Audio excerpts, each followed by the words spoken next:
Bienvenue à tous pour ce nouveau Deep Dive. On va s'attaquer à un sujet fascinant aujourd'hui, Oui, l'ingénierie sociale. absolument. On va explorer un petit peu les rouages de la manipulation. Ouais, un sujet d'actualité, hein. On parle beaucoup de virus de ransomware, mais l'ingénierie sociale, c'est l'humain, la cible, Ouais. la faille à exploiter, en fait. Exactement. Figurez-vous un arnaqueur des temps modernes, mais dans le monde numérique. C'est clair, ça fait froid dans le dos, hein. Carrément. On a tous en tête ces histoires de piratage informatique. Oui, Mais là, on parle vraiment de manipulation, de persuasion. oui, Ça touche à quelque chose de beaucoup plus personnel, on va dire. tout à fait. Et ce qui est troublant, c'est que l'ingénierie sociale ne mise pas uniquement sur la technologie. Ouais. Elle s'appuie sur un cocktail subtil de psychologie, de biologie et même de mathématiques. Ah ouais, la vue Et- m'intriguait. Ouais, ouais, On rentre dans quelque chose de costaud. carrément. Alors concrètement, qu'est-ce que c'est l'ingénierie sociale? Alors, en cybersécurité, l'ingénierie sociale, c'est l'art d'utiliser la tromperie pour amener quelqu'un à révéler des informations confidentielles. D'accord. Donc, le but, c'est des actions malveillantes, bien sûr. Bien sûr. Euh, Imaginez un pirate informatique qui usurpe l'identité d'un collègue pour obtenir vos identifiants de connexion. Mhm. Notre document cite un cas assez frappant, une arnaque où le pirate se faisait passer pour un technicien informatique Ouais. afin de dérober des données bancaires. Mhm. Donc, on voit aussi d'autres techniques comme le tailgating, où on suit quelqu'un pour pénétrer dans une zone sécurisée. Attendez, tailgating, c'est comme quand on se faufile derrière quelqu'un Exactement. qui ouvre une porte. Exactement. Sauf qu'ici, on parle de porte virtuelle, Oui. d'accès à des systèmes informatiques sensibles. D'accord, donc on est vraiment dans le numérique, là. Tout à fait. Mais pourquoi est-ce que ça fonctionne si bien? Pourquoi sommes-nous si vulnérables à ces manipulations? D'accord que la psychologie humaine entre en jeu. Notre source met en lumière plusieurs facteurs. D'abord, notre nature profonde. Ouais. On est naturellement enclin à faire confiance, à aider les autres. Les manipulateurs exploitent cet instinct. D'accord. Imaginez un email qui semble provenir de votre banque, vous informant d'une activité suspecte sur votre compte. Mhm. La panique vous pousse à cliquer sur un lien qui en réalité vous redirige vers un site frauduleux. Ah oui, la fameuse technique du phishing. Exactement. On a tous reçu ces emails suspects Tout à fait. à un moment donné. Et le phishing, c'est la partie émergée de l'iceberg. Hein? Il existe des techniques beaucoup plus sophistiquées D'accord. qui exploitent notre besoin d'appartenance, notre respect de l'autorité. Justement, notre source mentionne l'impact de l'autorité. Oui. Est-ce que vous pouvez nous en dire plus? Bien sûr, imaginez un email qui semble provenir du PDG de votre entreprise, Hmm. vous demandant de lui transférer des documents confidentiels de toute urgence. Ouais. Difficile de résister à une telle demande, n'est-ce pas? C'est clair. On se sent obligé, presque, Ouais. par respect de la hiérarchie. C'est précisément ce sur quoi misent les manipulateurs. Ouais. Ils exploitent nos réflexes, nos automatismes. Hmm. On est programmé pour ça. Notre source parle aussi de la manipulation émotionnelle. Oui, C'est-à-dire, la peur, l'excitation, la curiosité, toutes ces émotions peuvent nous faire perdre notre discernement.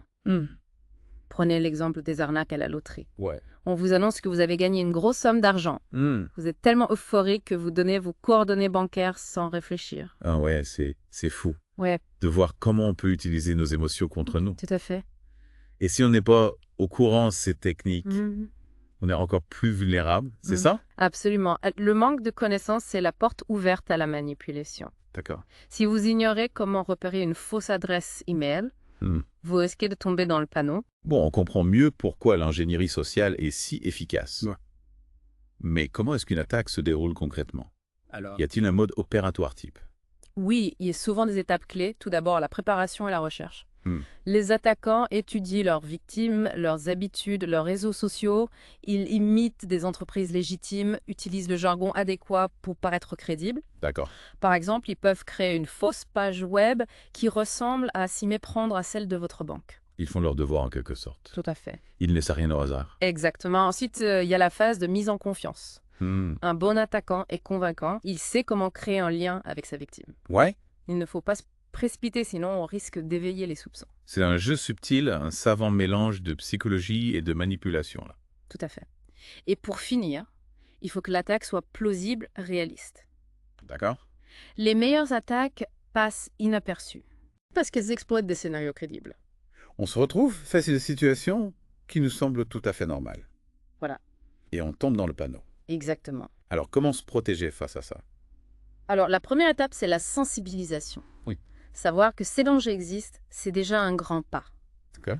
Il y a une règle d'or, si ça semble trop beau pour être vrai, Hmm, ça l'est probablement. oui. Un gain financier inattendu, Ouais. une offre d'emploi incroyable, prudence. On a tous entendu parler de ces arnaques à l'héritage nigérian, par exemple. Exactement. Il faut aussi se méfier des demandes inhabituelles des personnes qui semblent ne pas être à leur place. Hmm. Un collègue qui vous demande votre mot de passe, quelqu'un qui rôde dans une zone interdite. Oui. Posez des questions, signalez-le si nécessaire. Et surtout, vérifiez toujours, Ouais. surtout si on vous donne des instructions qui semblent venir d'un supérieur. Ne pas hésiter à contacter la personne, Voilà. directement par un canal fiable pour confirmer. Tout à fait, notre document mentionne que les entreprises se protègent avec 3 éléments clés, les processus, la formation et la technologie. Développez, s'il vous plaît. C'est important de comprendre comment ils peuvent se prémunir contre ces attaques. Bien sûr, les processus, ce sont les procédures claires et strictes pour gérer les informations sensibles, accorder les accès au système, etc. Mhm. La formation, c'est sensibiliser les employés au risque de l'ingénierie sociale. Ouais. Leur apprendre à repérer les signaux d'alerte. Et la technologie, ce sont les outils de sécurité, les logiciels antivirus, les pare-feux qui aident à bloquer les attaques. D'accord, donc c'est une approche à plusieurs niveaux, Mais qui implique l'ensemble de l'entreprise. exactement, la sécurité, c'est l'affaire de tous. Tout à fait. Et pour illustrer tout ça, notre document nous propose un petit exercice pratique. Mettons-nous dans la peau d'un utilisateur lambda qui reçoit un email. Saurez-vous déceler les pièges? Ah oui, j'adore ça. Hmm. On enfile notre casquette de détective.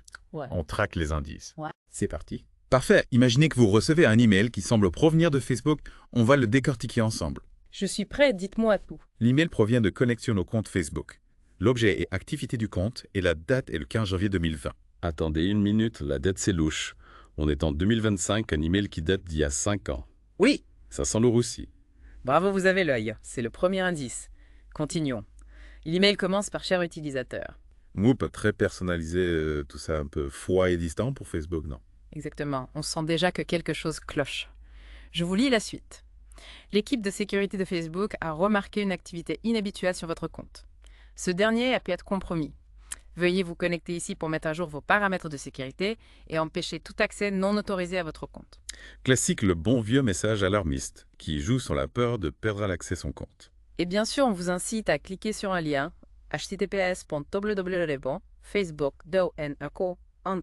https://facebook.www.facebook.do.nako.onpa.atsa.doji. Oh là là, Facebook check un zéro à la place du O. C'est une astuce grossière, mais qui peut facilement tromper quelqu'un d'inattentif. Absolument. Et pour finir, l'email se termine par la mention habituelle, confidentialité, à conditions générales, à publicité, à choix publicitaire, plus Facebook 2020. Bon, on récapitule une dette incohérente, une formule de politesse impersonnelle, un message anxiogène, une URL suspecte avec une faute d'orthographe. Un véritable cocktail explosif. C'est clair, on ne cliquerait surtout pas sur ce lien. Et vous avez tout à fait raison. Face à ce genre d'email, on ne répond pas, on ne clique sur rien, on le signale comme spam et on le supprime. Mieux vaut prévenir que guérir, comme on dit, mais cet exercice montre bien à quel point il faut être vigilant. Tout à fait, les pirates informatiques sont de plus en plus rusés, leurs techniques sont de plus en plus sophistiquées. C'est un peu décourageant, non? On a l'impression qu'on peut se faire avoir à tout moment. C'est vrai qu'il faut être prudent, mais ce n'est pas une raison pour céder à la paranoïa.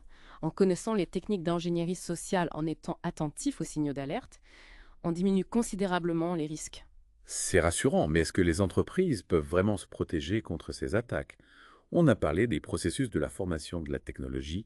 Concrètement, ça donne quoi? Prenons l'exemple des mots de passe. Un processus efficace, c'est imposer des mots de passe robustes qui combinent majuscules, minuscules chiffres et caractères spéciaux du côté de la formation. Il faut sensibiliser les employés à ne jamais partager leurs mots de passe et à se méfier des demandes suspectes. Et enfin, la technologie peut nous aider avec des outils comme l'authentification à 2 facteurs qui ajoutent une couche de sécurité supplémentaire. D'accord, je comprends mieux, mais tout ça semble très axé sur le monde numérique. Est-ce que l'ingénierie sociale se limite aux emails et aux sites web?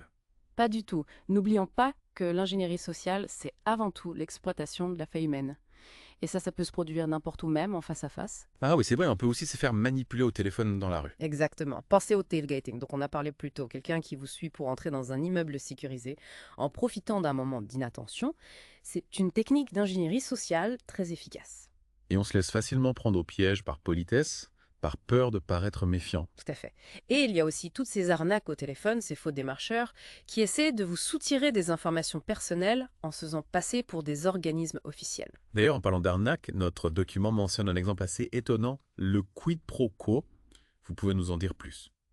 Bien sûr, le quid pro quo, qui signifie quelque chose pour quelque chose, est une technique qui exploite notre sens du service, notre désir d'aider. L'attaquant vous propose une aide, un service en échange d'informations ou d'un accès à votre système. Imaginez que vous recevez un appel d'une personne se présentant comme un technicien informatique de votre entreprise. Il vous explique qu'il a besoin de votre mot de passe pour résoudre un problème urgent sur le réseau. Vous soucieux de l'aider et de faire votre travail, vous lui donnez votre mot de passe sans vous méfier. Et voilà, le piège se referme. C'est incroyablement sournois. Absolument, le quid pro est une technique très efficace car elle exploite notre bon cœur, notre volonté d'être utile. Alors comment se protéger contre ce genre d'arnaque? La clé, c'est la vigilance, ne jamais donner d'informations sensibles à quelqu'un que vous ne connaissez pas. Même s'il se présente comme un employé de votre entreprise, vérifiez toujours l'identité de la personne qui vous contacte et n'hésitez pas à raccrocher si vous avez le moindre doute. En gros, il faut activer notre radar arnaque en permanence. Exactement. Et se rappeler que la prudence n'est jamais excessive quand il s'agit de protéger nos informations personnelles. Bon, on a vu pas mal d'exemples d'attaques d'ingénierie sociale, mais est-ce qu'il y a une technique particulière qui revient plus souvent que les autres? Oui, le baiting. Le baiting. C'est-à-dire, le terme baiting signifie appâter en anglais. C'est une technique qui utilise une promesse, une récompense pour vous attirer dans un piège. Un peu comme le cheval de Troie dans la mythologie grecque. Exactement. On vous propose un logiciel gratuit, un fichier intéressant à télécharger, et en réalité, c'est un virus ou un logiciel espion. Et on mord à l'hameçon attiré par la promesse d'un avantage. Pouvez-vous nous donner un exemple concret? Imaginez que vous trouvez une clé USB abandonnée dans les toilettes de votre entreprise. Curieuse, vous la branchez à votre ordinateur pour voir ce qu'elle contient. Et là, surprise, un virus s'installe sur votre machine, donnant accès à vos données aux pirates informatiques. C'est effrayant, on ne se méfie pas assez des objets qu'on trouve. C'est vrai, le baiting exploite notre curiosité, notre envie d'obtenir quelque chose gratuitement. Il faut donc être extrêmement prudent avec les fichiers et les logiciels qu'on télécharge, et surtout ne jamais brancher un périphérique inconnu à son ordinateur. D'accord, on note, mais face à toutes ces menaces, on se sent un peu démuni. Y a-t-il des ressources, des outils pour nous aider à nous protéger? Bien sûr, il existe de nombreux sites web et organisations qui proposent des informations et des conseils pour se prémunir contre les attaques d'ingénierie sociale. Par exemple. Vous pouvez consulter le site de l'Agence nationale de la sécurité des systèmes d'information en NSI, qui propose des guides et des fiches pratiques très complets. C'est une excellente ressource. Et est-ce qu'il existe des logiciels, des outils pour nous protéger? Oui, il existe des logiciels antivirus et anti-malware qui peuvent détecter et bloquer les menaces. Il est important d'en installer un sur votre ordinateur et de tenir à jour. D'accord, on retient l'information, et la technologie sont nos alliés dans la lutte contre l'ingénierie sociale, mais au-delà des outils, est-ce qu'il y a des réflexes à adopter au quotidien? Oui, absolument. La clé, c'est de développer son esprit critique. Il faut apprendre à se méfier, à ne pas prendre les informations pour argent, comptant vérifier les sources, se poser des questions, ne pas hésiter à demander un deuxième avis. Ne pas se laisser aveugler par la confiance ou l'autorité en somme. Exactement, il faut aussi être conscient de ses propres biais, de ses faiblesses. On est tous susceptibles de se faire piéger. Il faut donc être humble et prudent. C'est une leçon importante. On a tendance à penser que l'ingénierie sociale ne touche que les autres, mais en réalité, on est tous concernés. Tout à fait, l'ingénierie sociale, c'est l'art de la manipulation. Et on est tous susceptibles d'être manipulés à un moment ou à un autre. Alors comment faire pour ne pas tomber dans le panneau? La vigilance, c'est la clé. Il faut être attentif aux signaux d'alerte, ne pas hésiter à poser des questions, à vérifier les informations. En gros, il faut activer notre 6e sens de la prudence. Exactement. Et se rappeler que la meilleure protection contre l'ingénierie sociale, c'est un esprit critique bien aiguisé. Bon, on a beaucoup parlé de vigilance, d'esprit critique, mais est-ce qu'il y a des techniques, des astuces concrètes pour se protéger au quotidien? Oui, bien sûr. Prenons l'exemple des mots de passe. Beaucoup de gens utilisent le même mot de passe pour plusieurs comptes, ce qui est une grave erreur. Si un pirate informatique obtient votre mot de passe pour un seul compte, il peut potentiellement accéder à tous vos autres comptes. Ah oui, c'est vrai. On a tous tendance à faire ça par facilité. Exactement. L'idéal, c'est d'utiliser un gestionnaire de mots de passe qui génère et stocke des mots de passe complexes pour chacun de vos comptes. Vous n'avez qu'à mémoriser un seul mot de passe, maître, pour accéder au gestionnaire. D'accord, c'est une bonne astuce. Et qu'est-ce qu'on peut faire pour se protéger contre le phishing, par exemple? Il y a plusieurs choses. D'abord, toujours vérifier l'adresse email de l'expéditeur si vous recevez un email de votre banque, mais que l'adresse email ne correspond pas à l'adresse officielle de la banque. C'est un signal d'alerte. Souvent, il y a une petite faute d'orthographe, un caractère bizarre pour tromper l'œil. Exactement, il faut aussi se méfier des emails qui vous demandent des informations personnelles. Yeah. Une banque ne vous demandera jamais votre mot de passe par email, par exemple. Donc si on reçoit un email suspect, la meilleure chose à faire, c'est de le signaler comme spam et de supprimer. C'est bien ça. Tout à fait. Et si vous avez le moindre doute, contactez directement l'organisation concernée par téléphone ou via leur site web officiel. Ne jamais cliquer sur les liens dans un email suspect, c'est la règle d'or. Absolument. Et n'oubliez pas que l'ingénierie sociale ne se limite pas au monde numérique. On peut aussi être victime de manipulations dans la vie réelle. Ah oui, c'est vrai, vous avez mentionné le tailgating tout à l'heure. Comment se protéger contre ça? La vigilance est essentielle. Lorsque vous entrez dans un immeuble sécurisé, assurez-vous que personne ne vous suit, ne laissez pas la porte ouverte derrière vous et n'hésitez pas à interroger les personnes que vous ne connaissez pas. On a tendance à être trop conscient, à ne pas vouloir paraître impoli. C'est vrai, mais il vaut mieux passer pour un peu paranoïaque que d'être victime d'une intrusion. C'est clair. Bon, on en a vu pas mal d'exemples d'attaques, de techniques de manipulation, mais au fond, pourquoi est-ce que l'ingénierie sociale fonctionne si bien? C'est une question fascinante. Je pense que c'est parce que l'ingénierie sociale exploite nos faiblesses humaines, nos biais cognitifs. On est naturellement enclin à faire confiance, à vouloir aider les autres. On a aussi tendance à surestimer notre capacité à détecter le mensonge. On se croit tous plus malins que les autres. Exactement. Et c'est ce qui fait le succès de l'ingénierie sociale. Les manipulateurs savent comment appuyer sur nos boutons, comment exploiter nos faiblesses pour obtenir ce qu'ils veulent. C'est un peu déprimant. Non, on a l'impression qu'on est condamné à être manipulé. Pas forcément. La connaissance est notre meilleure arme. En comprenant les mécanismes de la manipulation, en étant conscient de nos propres biais, on peut apprendre à nous protéger. C'est rassurant, donc le message à retenir, c'est vigilance, esprit critique et connaissance. Tout à fait. L'ingénierie sociale est un danger réel, mais on peut le contrer en étant informé et en adoptant les bons réflexes. Merci beaucoup pour toutes ces explications. On arrive au terme de notre plongée dans le monde fascinant et inquiétant de l'ingénierie sociale. On espère que ce deep dive vous aura été utile. Avec plaisir, j'espère que nos auditeurs seront plus vigilants à l'avenir et sauront déjouer les pièges de la manipulation. On se retrouve très bientôt pour un nouveau deep dive, une nouvelle exploration d'un sujet captivant. D'ici là, restez curieux, restez prudents et surtout restez informés.